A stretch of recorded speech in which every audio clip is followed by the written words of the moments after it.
Hello friends, welcome to laws and trick. Friends, आज के इस वीडियो में हम कॉन्स्टिट्यूशन से रिलेटेड एमसीक्यूज़ को डिस्कस करेंगे। आई होप फ्रेंड्स आपको ये वीडियो पसंद आए। फ्रेंड्स, इस वीडियो को ज़्यादा से ज़्यादा लाइक कीजिए, अपने फ्रेंड्स के साथ शेयर कीजिए, चैनल को सब्सक्राइब कीजिए।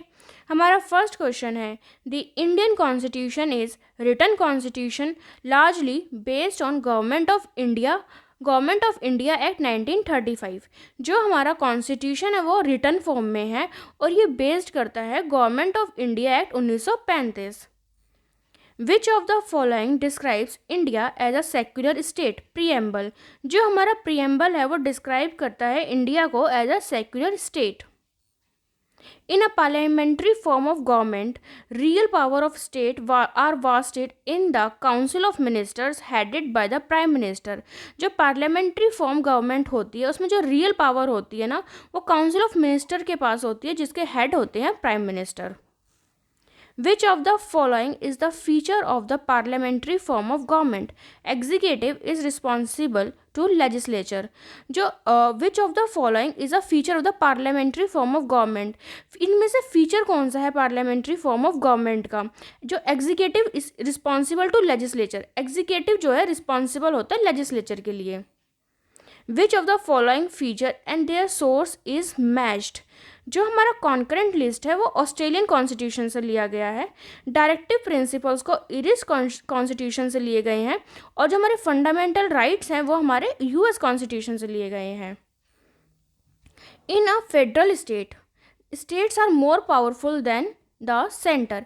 इन अ फेडरल स्टेट में जो स्टेट्स होती है ज़्यादा पावरफुल होती है as compare to centre. India opted for a federal form of government because of linguistic and regional diversity। India ने फेडरल फॉर्म ऑफ गवर्नमेंट को ऑप्ट किया है क्योंकि हमारे यहाँ पे बहुत ज़्यादा डाइवर्सिटी है रीजन्स में, कल्चर्स में। Which of the following determines that the Indian Constitution is federal? Distribution of power between the center and state। जो हमारा विच of the following determines that Indian constitution is federal? क्या है जो इनमें से डिटरमाइन करता है जो इंडियन कॉन्स्टिट्यूशन है हमारा वो फेडरल है? Distribution of power between the state and centre, मतलब जो पावर्स है हमारी डिस्ट्रीब्यूट है स्टेट और सेंटर के बीच में। Right to constitutional remedies comes under fundamental right.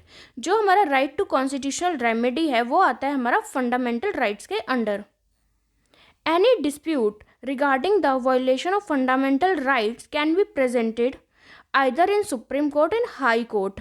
कोई भी हमारा डिस्प्यूट होता है फंडामेंटल राइट से रिलेटेड वो या तो हमारा सुप्रीम कोर्ट में जाएगा या हमारा हाई कोर्ट में जाएगा। What is the minimum permissible age for employment in any factory of mine? 14 year. Minimum age क्या होनी चाहिए अगर तुम्हें किसी फैक्ट्री या माइन में एम्प्लॉयमेंट चाहिए? 14 years. Details on how citizenship may acquire and terminated are enumerated in the Citizenship Act 1955। जो हमारा हम सिटीजनशिप को कैसे एक्वायर कर सकते हैं और टर्मिनेट कर सकते हैं ये किस में बताया गया? ये हमारा सिटीजनशिप एक्ट 1955 में बताया गया है। To acquire citizenship by registration, a person must have been resident in India for 5 years immediately before making an application। To acquire a citizenship by registration, अगर हम अपना citizenship registration के द्वारा लेना चाहते हैं तो उस a person must have a resident in India, तो वो व्यक्ति इंडिया में 5 साल रहा हुआ होना चाहिए।